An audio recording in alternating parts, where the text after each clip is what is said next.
This is Red Carpet Fly's News on the Fly, bringing you daily, unique, and interesting entertainment, celebrity, and luxury news. Before we get started, you know what to do. Like, follow, and subscribe to Red Carpet Fly, and hit that notification bell so you don't miss a single News on the Fly episode. It is Friday, so let's get into these headlines. So Charlamagne The God reveals whether he thinks Wendy Williams can make a comeback. According to E! News, radio host and TV personality Charlamagne The God was on Daily Pop and had nothing but well wishes for Wendy Williams. Charlamagne has been making his media rounds promoting the second season of his new show, Hell of a Week, and he weighed in on his former mentor's daytime TV future. He stated, "Can she make a comeback? I mean, yeah, God willing," the radio host and TV personality told Daily Pop's Lonnie Love and Adam Rippon. Will she? I don't know. I would hate to see her go out this way, only because she's been so great for so long. The disc jockey noted that regardless of viewers' opinion of Williams, people can't deny the impact she's had on the entertainment industry. She's one of the most successful media personalities of all time, he said. Not just from radio, but to make that transition to TV and do it for 13 seasons of a daytime talk show as a Black woman, that's big. What do you guys think? Do you think Wendy can make a comeback? At this point, I just want Wendy to get healthy. I've seen a few clips of her recently, and it still seems like she's not 100%. And for those of you who don't know, Charlamagne and Wendy have had a rocky relationship over the years. After building a close friendship as her second mic on the Wendy Williams Experience radio show, Charlamagne was let go by the host's ex-husband, Kevin Hunter, in 2008 because of a bad business deal, revealing as such in his 2017 book, Black Privilege. Charlamagne's falling out with Kevin also resulted in a falling out with Wendy, as she denied ever knowing him in a 2014 interview with Elvis Duran. On top of everything else, Charlamagne revealed to Page Six in March 2019 that he was the one who introduced Kevin to his longtime mistress, Sharina Hudson. Now, I'm not going to go and give you guys a full recap of Wendy Williams' history, but I really want Wendy to get better. She's out here acting like a young Britney Spears. Anyway, sending blessings and positive vibes to Wendy.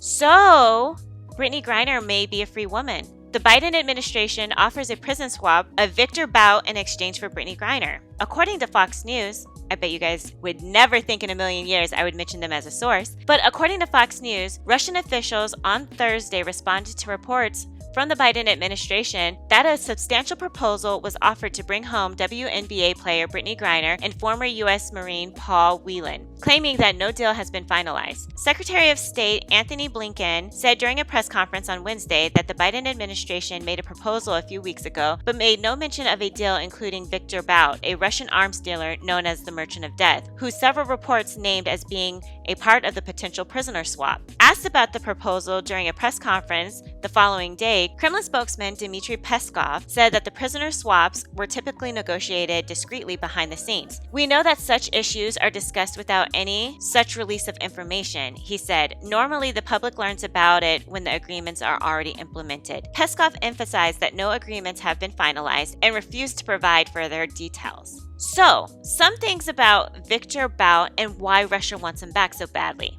So Bout is a 55-year-old Russian man and was known as the world's most notorious arms dealer before a U.S. court convicted him in 2011 and sent him to prison in Illinois, according to NPR. Bout was in his mid-20s when the Soviet Union fractured in 1991, leaving vast quantities of Soviet military hardware scattered across 15 newly minted countries. Most of them were ill-equipped to pay their troops or to keep track of the weapons they just inherited. Almost anything was available at a price. Trained by the Soviet military as a linguist, Bout began acquiring Soviet military transport planes and loaded them up with weapons. The U.S. says he sold them to all over the world. Various reports linked him to wars in Afghanistan, Angola, Congo, Lebanon, Somalia, Yemen, and more. He was entrepreneurial and not ideological, and known for sometimes selling arms to both sides of the same conflict. He became so notorious that Hollywood made a 2005 movie loosely based on his life called Lord of War, starring Nicolas Cage. So why does Russia want him?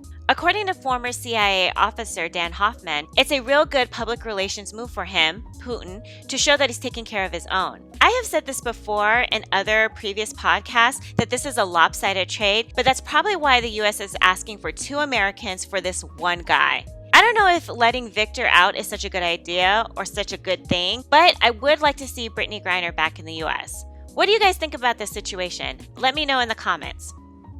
So, there's this crazy story going around about this IG model, Gena Tew. Have you guys heard it yet? Basically, Gena Tew has AIDS and has been linked to rappers. I don't know if this is true or not, but Tew has been linked to Chris Brown, Nick Cannon, and Tyson Beckford. So I first heard this / saw this on World Star Hip Hop, so I'm not sure how true it is. But there have been a lot of videos that have been floating around addressing this. Apparently, Gena has had AIDS for more than a decade and didn't know she had the virus. She discovered it by getting sick one day. She thought she had the flu, and then it was revealed to her that she had AIDS. In the video, she looks like a human skeleton, just with a made-up face and hair. She can barely even stand, and I think she's like 80 pounds or something. She doesn't know how or who she contracted the virus from, but she definitely has AIDS. It looks like she has wasting syndrome, where her body is actually wasting away. Yo, people are out here in these streets living that fast life. You gotta be safe. She looks like the standard issue IG model that guys go gaga for.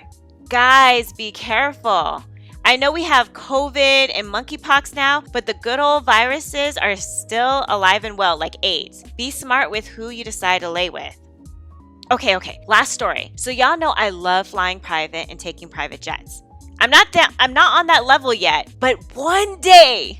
Anyway, for those of you who don't know, flying private is very harmful to the environment as it creates a huge carbon footprint. Celebrities such as Drake, Kylie Jenner, and Travis Scott have come under fire recently for taking their private jets on very short trips, some as long as 10 minutes. Well, Drake offers a logical explanation to celebrities facing unnecessary backlash on their 10-minute short private jet flights. According to the Rob Report, @CelebrityJets tweeted out earlier this week that Drake's jet flew from his residence in Toronto to Hamilton, Ontario, Canada, approximately a 14-minute flight. In response, Drake clarified that this is them just moving planes to whatever airport they're being stored at for anyone who's interested in the logistics. Nobody takes that flight. Cosmetic mogul Kylie Jenner was in a similar predicament earlier this month when she and beau Travis Scott flew private. Her Instagram post read, "You want to take mine or yours?" angered fans who questioned Jenner's out-of-touch reality.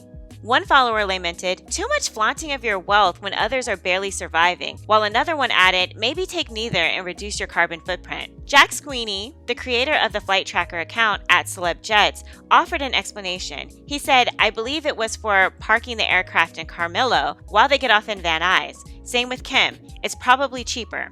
What do you guys think about this? I mean, you gotta move the planes to the appropriate hangars, right? Are people just overreacting? I don't know, but what I can tell you is that I like how the public keeps these celebrities accountable. If they are taking frivolous flights and damaging the environment, we're gonna know about it. Anyway, that's it for today, guys. Before I get out of here, I just want to thank all my new followers. I really appreciate you guys for joining the Fly family. Also, shout out to all my day ones.